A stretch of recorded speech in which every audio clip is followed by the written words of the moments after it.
Selamat sore teman-teman semuanya. Kita kembali lagi belajar tentang statistika dan probabilitas. Untuk minggu ini kita belajar tentang inferensi statistika. Kalau kemarin kita sudah belajar tentang bagaimana mengolah data, terus cara-cara untuk mengumpulkan data. Nah, untuk minggu ini kita belajar tentang bagaimana menyimpulkan data atau kita belajar tentang pengambilan keputusannya. Di sini ada dua hal yang akan kita pelajari atau dua cara yang akan kita pelajari. Yang pertama kita akan belajar tentang caranya, yaitu adalah interval selang atau interval konfidensi. Kemudian yang kedua yaitu ada uji hipotesis. Kalau untuk interval konfidensi itu kita akan mencari nilai antara berapa sampai berapa. Kemudian untuk uji hipotesis sendiri itu nanti akan ada 5 langkah, jadi kalian perhatikan baik-baik. Nah, kemudian data yang akan kita pelajari nanti akan ada 2 juga. Yang pertama itu adalah data lebih dari sama dengan 30, dan yang kedua itu adalah data kurang dari 30. Nah, kalau untuk data kualitatif sendiri, ini adalah bersifat nominal. Jadi untuk caranya itu bisa digunakan tes binomial dan si kuadrat. Kalau untuk data kualitatif ini yang bersifat ordinal, jadi ini nanti digunakan untuk rantai statistik dan non parametrik. Untuk yang pertama yaitu adalah inferensi data kuantitatif, N-nya itu adalah lebih dari sama dengan 30. Jadi kalian nanti perhatikan juga kapan kalian menggunakan rumus yang N lebih dari 30 ataupun N kurang dari 30 itu nanti dari soalnya. Jadi soal dari sampel kalian atau populasi kalian digunakan data berapa banyak. Nah, itu nanti yang akan menentukan kalian menggunakan cara yang mana. Nah, jadi di sini nanti masih kita bagi dua lagi. Yang pertama kita belajar tentang inferensi min satu populasi sembarang. Yang kedua itu adalah min 2 populasi sembarang. Yang pertama adalah inferensi min satu populasi sembarang. Kalau misalnya kalian diberikan mu itu adalah min populasi, x bar itu adalah min sampel, kemudian theta kuadrat itu adalah variansi populasi, s kuadrat itu adalah variansi sampel, dan alfa itu adalah batas kepercayaan. Nah, cara yang pertama itu adalah menggunakan interval konfidensi. Jadi untuk interval konfidensi ini sendiri kalian akan mencari range nilai. Kalau kalian perhatikan di sini untuk yang sebelah kiri itu adalah minus dan yang sebelah kanan ini adalah plus. Nah, jadi ini. Kemudian X bar itu kalian pasti sudah tahu, ini rata-rata dikurangi dengan Z alfa per 2. Alfa sendiri itu adalah batas kepercayaan. Nanti ini didapatkan dari soalnya, kemudian dibagi 2. Kemudian theta ini kalau variansi populasi diketahui. Jadi kalian mencari standar deviasi dari populasi. Kemudian kurang dari sama dengan mu, kurang dari sama dengan sama, tapi di sini itu adalah menggunakan plus kalau yang di sebelah kanan. Kalau ini theta kuadratnya diketahui, kalian menggunakan rumus ini. Kemudian kalau tidak diketahui, kalian menggunakan variansi sampel. Jadi S standar deviasi ya. Nah, kemudian supaya kalian tidak bingung, akan saya berikan contohnya. Misalnya kalian diberikan suatu sampel random terdiri dari 50 mahasiswa. Ini adalah sebagai N karena lebih dari 30. Kemudian dengan tinggi rata-rata ini adalah X barnya dan standar deviasinya ini adalah S. Kemudian kalian diminta menentukan interval konfidensi 98%. Nah, ini adalah alfa. Alfa ini perlu kalian hilangkan persennya dulu. Nah, jadi caranya yang kalian cari dulu dari N-nya berapa, X bar-nya berapa, S-nya berapa. Nah, untuk mencari alfa yaitu adalah 1 dikurangi nilai selangnya yang tadi. Kita ubah dulu ke dalam pecahan desimal, jadi 0,98. 1 dikurangi 0,98 sama dengan 0,02. Kemudian kalian masukkan ke dalam rumusnya, X barnya itu adalah 174,5. Ingat ya, untuk yang sisi sebelah kiri itu adalah dikurangi dengan Z, kan alfa per 2, alfanya itu adalah 0,02 dibagi dengan 2 dikalikan dengan S nya 6,9 dibagi dengan akar dari N nya adalah akar dari 50. Nah ini, kemudian untuk sisi sebelah kanannya itu adalah plus. Nah untuk nilai Z alfa per 2, jadi 0,02 dibagi 2 itu adalah 0,01, nilainya adalah 2,3267. Ini nanti kita lihat di tabel. Setelah ini akan saya tampilkan bagaimana cara kita untuk membaca tabelnya untuk data lebih dari 30. Nah, kemudian setelah kalian masukkan angka-angkanya, kalian cari perhitungan sehingga kalian mendapatkan sebuah nilai interval. Range-nya dari 172,23 sampai dengan 176,77. Kemudian untuk cara menuliskan kesimpulannya, yang terpenting kan ini, karena kalian mau mencari kesimpulannya. Jadi kalau kalian sudah mendapatkan nilainya, kalian berikan kesimpulan. Jadi tinggi rata-rata keseluruhan mahasiswa dengan selang konfidensi atau kepercayaan 98% berada di antara interval 172,23 dan 176,77. Ini cara pengambilan kesimpulannya. Nah, kemudian cara untuk membaca tabelnya, nanti tabelnya akan saya kirimkan di Google Classroom. Jadi kalian lihat, karena tadi kan 0,01 nanti di atasnya kalian lihat di sini. Kemudian kalau untuk data yang lebih dari sama dengan 30, kalian lihat yang di paling bawah untuk tanda infinity. Jadi kalian tarik garis ke kanan untuk yang infinity. Kemudian kalian cari perpotongannya sama yang 0,01. Nah, perpotongannya di sini. Di 2,326. Atau kalian lihat, kalau kalian mau ada persenannya, kalian tinggal lihat aja 98%, kalian lihat ke atas yang di infinity 2,326%. Nah gitu, itu cara untuk membaca tabelnya atau untuk mencari alfanya, nilai dari alfa. Ini saya potong supaya kalian tidak kekecilan pada saat saya jadikan video. Nah ini untukannya.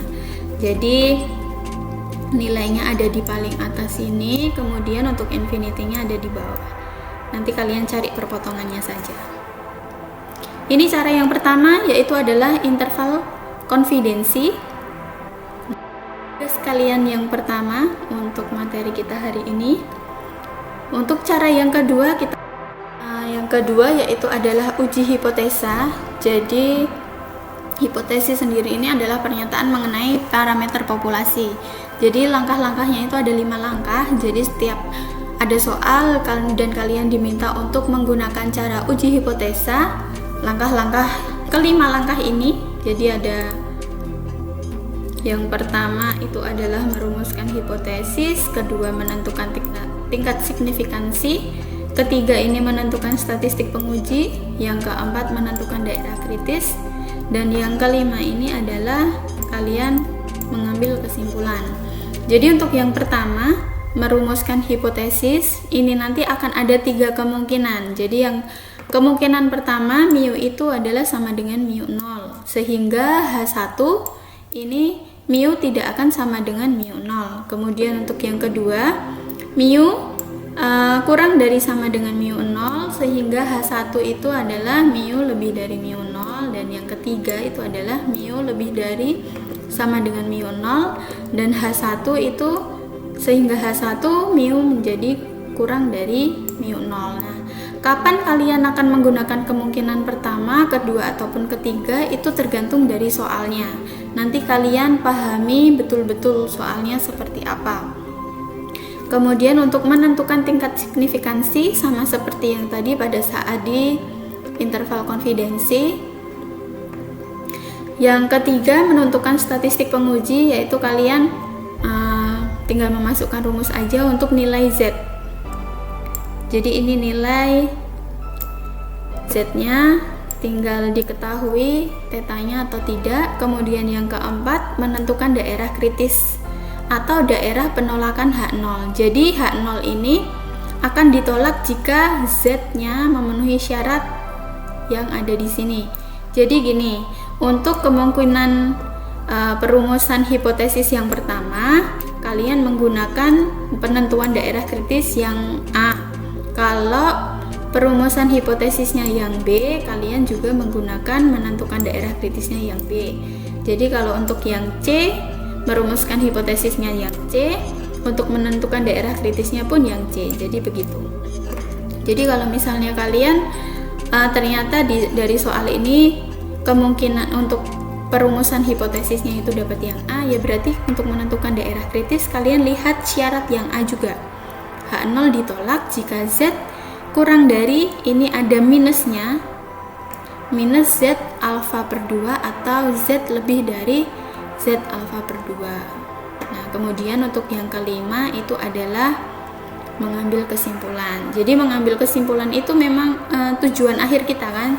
Jadi nah bla bla bla, nanti itu adalah kesimpulan kita. Dan ini untuk contohnya supaya kalian tidak bingung. Jadi suatu sampel random terdiri dari 50 mahasiswa dengan tinggi rata-rata 174,5 cm dan standar deviasinya 6,9. Apakah dari data yang diperoleh bisa dikatakan bahwa rata-rata tinggi keseluruhan mahasiswa adalah 176?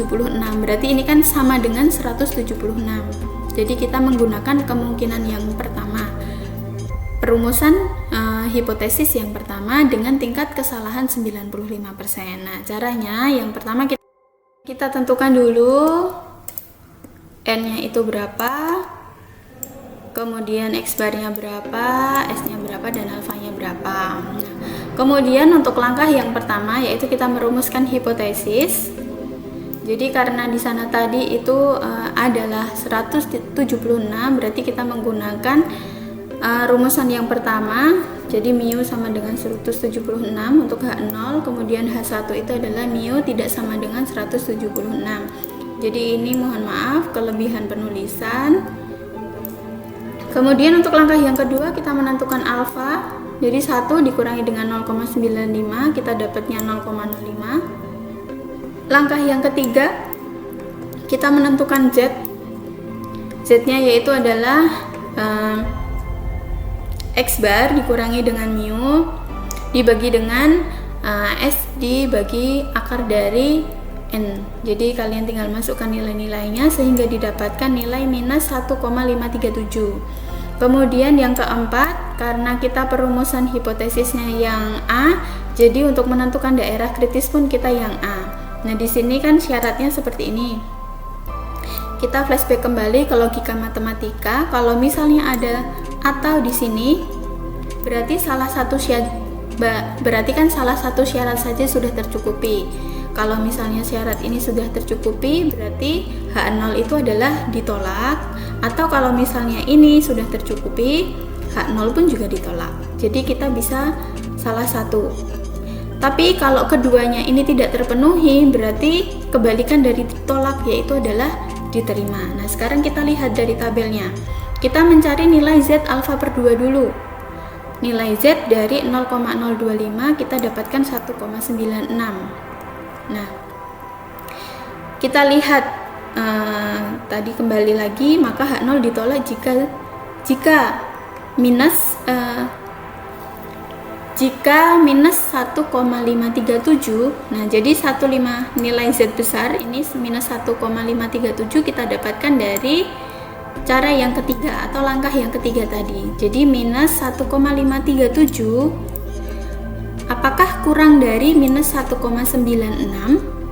Nah, kalau kalian masih bingung, kan itu 1,96 lebih besar dari 1,537 Kak. Nah, enggak seperti itu karena di sini ada nilai minusnya, kecuali kalau memang positif. Jadi kita kembali lagi, saya jelaskan lagi. Nah, kalau kalian lihat ini Semakin ke kanan nilainya itu akan semakin besar, kalau semakin ke kiri nilainya itu akan semakin kecil. Kalau misalnya kita lihat ini misalnya satu di sini dan 2 itu adalah di sini. Kalau kita lihat minus 1,537, ini minus 1 dan minus 2. Kalau kita lihat minus 1,537 kan ada di tengah-tengah sini. Kira-kira. Kemudian kalau minus 1,96 itu kan ada di sini. Padahal kalau yang ada di ruas sebelah kiri, semakin ke kiri itu nilainya akan semakin kecil. Kalau kita kembali lagi ke sini, apakah minus 1,537 itu lebih kecil dari minus 1,96? Jawabannya adalah tidak. Karena minus 1,537 itu adalah lebih besar. Jadi ini tidak memenuhi persyaratan. Kemudian kita lihat lagi syarat yang kedua. Apakah Z ini lebih besar dari 1,96? Nah, kita lihat apakah Z-nya adalah nilainya minus 1,537 lebih besar dari 1,96? Tentu saja tidak. Ini adalah lebih kecil. Jadi karena kedua syarat ini tidak terpenuhi, maka kebalikan dari ditolak, yaitu adalah diterima. Jadi untuk langkah kelima, kita menyimpulkannya. Jadi hipotesis untuk tinggi rata-rata keseluruhan mahasiswa adalah 176 itu diterima karena kedua syarat ini tidak terpenuhi. Begitu caranya. Ini lanjut tugas kalian yang kedua. Jadi ada tugas yang pertama tadi untuk interval konfidensi, yang kedua ini uji hipotesis untuk satu populasi, kemudian yang kedua yaitu adalah min 2 populasi sembarang. Jadi kalau tadi hanya ada mu 1, ada x bar 1, kalau sekarang ada mu 1, ada mu 2, ada x bar 1, ada x bar 2. Nah, ini jadi untuk 2 populasi. Caranya sama. Kalau untuk interval konfidensi kita akan mencari range nilai antara berapa sampai berapa. Jadi di sini perbedaannya kalian lihat. Nanti X1 dikurangi dengan X2, kemudian yang di sini juga akan ada theta 1 kuadrat, theta 2 kuadrat dibagi dengan N1 dan N2. Kemudian kalian lihat lagi untuk ruas yang sebelah kiri itu adalah minus, ruas yang sebelah kanan itu adalah plus. Nah, ini kalau misalnya theta 1 kuadrat dan theta 2 kuadrat diketahui, kalau misalnya tidak diketahui pakai S1 kuadrat dan S2 kuadrat. Ini contohnya, kalau misalnya kekuatan dua jenis benang dibandingkan 50 potong dari setiap jenis. Jadi N1 dan N2 itu adalah 50. Kita pakai NA NB ya, berarti NA 50, NB itu 50. Kemudian mempunyai rata-rata daya 78,3, standar deviasinya 5,6. Ini untuk yang A, untuk yang B 87,2 rata-ratanya dan standar deviasinya 6,3. Nah, kalian diminta untuk mencari interval konfidensi 95% untuk selisih rata-rata daya tahan kedua benang tersebut. Nah, ini pembahasannya untuk sampel A. Ini harusnya kalau lebih gampang kita pakai AB karena di sana tadi sampel A dan sampel B.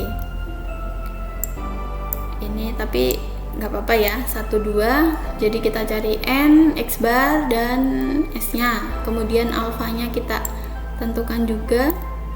Dapatnya adalah 0,05. 0,05 dibagi 2. Nanti kalian lihat di tabelnya itu adalah 0,025.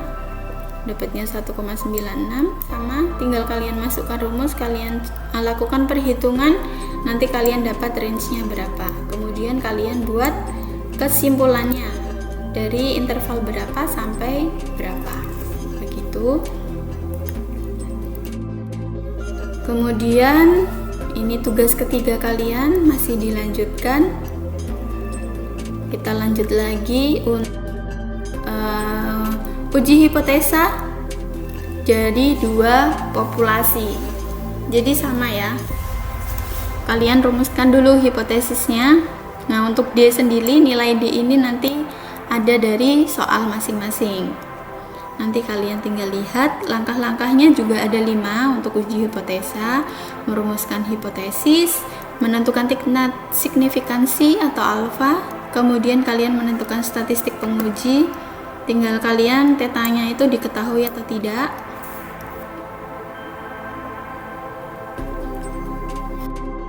Kemudian menentukan daerah kritis atau daerah penolakan. Jadi sama seperti yang tadi, kalau perumusan kalian yang A berarti menentukan daerah kritis juga A, kalau B, kalau C, dan yang terakhir yaitu adalah mengambil kesimpulan. Contoh yang keempat, untuk kekuatan 2 jenis benang dibandingkan 50 potong. Setiap jenis diuji pada keadaan yang sama, ini masih sama seperti yang tadi, tapi ada tambahannya. Nah, untuk soalnya ini, apakah dari data yang diperoleh bisa dikatakan bahwa selisih rata-rata kekuatan 2 benang adalah -5? Nah, ini adalah D-nya dengan tingkat kesalahan 2%. Kalau tingkat kesalahannya hanya 2% saja, kalian tidak perlu dikurangkan dengan 1, jadi langsung aja kalian ubah ke desimal, kemudian baru dibagi kedua. Tapi kalau misalnya tingkat kesalahannya itu adalah lebih dari 80%, baru kalian hitung 1 dikurangi dengan alfanya, begitu. Nah, kemudian kalian cari juga N-nya berapa, X-nya berapa, N1, X bar 1, kemudian S1. Kalian masukkan ke dalam perumusan hipotesa, kalian cari alfanya, kalian masukkan ke dalam rumus untuk menentukan statistik penguji. Dan kalian menentukan daerah kritis juga. Untuk Z 0,01 itu kita dapatkan 2,33. Jadi kita lihat apakah sudah memenuhi syarat. Z-nya itu adalah -3,272, apakah kurang dari -2,33? Nah, ini benar ya. Ini syarat ini adalah benar. Jadi kalau misalnya syarat ini adalah benar, berarti H0 itu ditolak. Jadi karena Z sama dengan -3,272, maka memenuhi daerah kritis sehingga H0 itu adalah ditolak. Kemudian kalian bikin kesimpulannya, jadi hipotesis untuk tinggi rata-rata kekuatan 2 benang adalah -5 itu ditolak. Nah, begitu saja caranya. Kemudian ini lanjut di tugas keempat kalian. Masuk inferensi data kuantitatif N kurang dari 30. Nah, ini nanti ada sedikit beda dalam cara untuk membaca tabelnya. Yang pertama kita belajar tentang min 1 populasi normal, N-nya kurang dari 30, dan yang kedua itu 2 populasi normal, N-nya itu kurang dari 30. Yang pertama kalian lihat, kalian cari dulu mu-nya itu adalah min populasi, X barnya min sampel, ini adalah sigma kuadrat. Sepertinya tadi saya salah sebut ya, dari tadi kok teta. Ini adalah sigma maksud saya.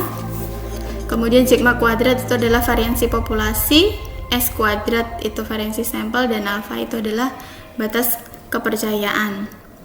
Jadi sebelum saya jelaskan untuk cara membaca tabelnya, untuk syarat dari absensi kita hari ini, absensi seperti biasa saya buka dari selama perkuliahan berlangsung, berarti dari jam 4 sampai jam 7 malam. Untuk syarat absensi kita hari ini, silahkan kalian tuliskan NIM, kemudian titik 2 tanggal lahir kalian. Nah, itu syarat untuk absensi kita hari ini. Kalau kalian tidak menuliskan syarat tersebut, saya anggap kalian tidak absen. Kemudian kita lanjutkan lagi untuk interval konfidensi. Kalau misalnya sigma kuadrat diketahui, kalian pakai rumus ini. Kalau misalnya sigma kuadratnya ini tidak diketahui, nah ini ada sedikit bedanya, ada di sini.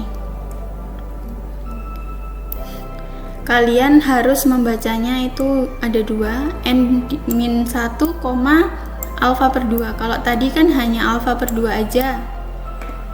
Ingat kembali ya, saya ingat kembali kalau ruas sebelah kiri adalah minus, kalau ruas sebelah kanan itu adalah plus.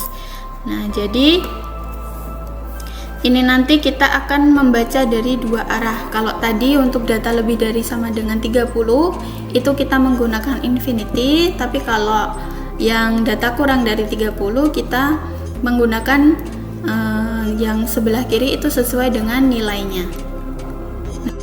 Nah, jadi kalau misalnya di sini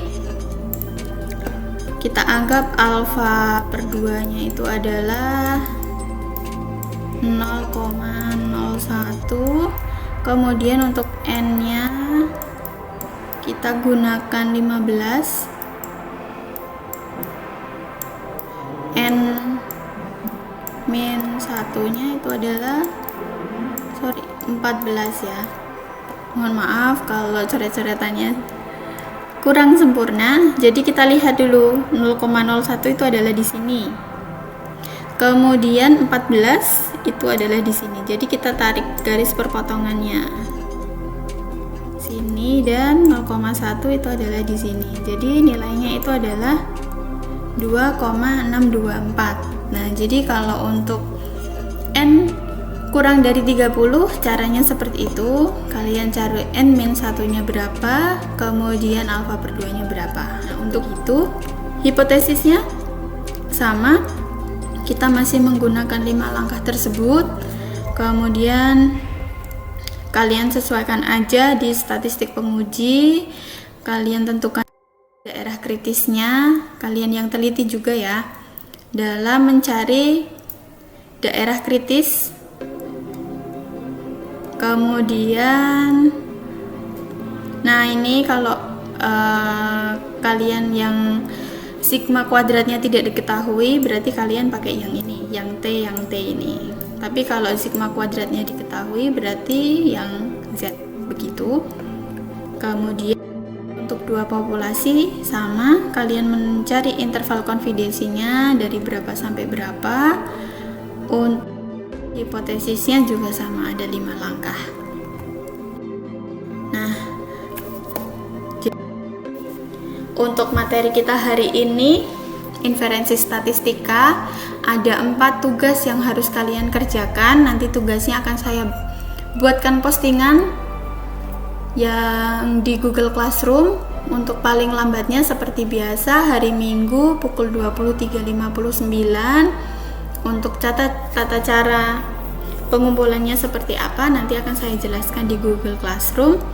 Jadi masih ada 1 materi lagi yang akan kita pelajari di minggu depan. Setelah itu baru kita laksanakan TTS-nya. Jadi materi kita hari ini sampai di sini saja. Sampai bertemu lagi minggu depan. Terima kasih.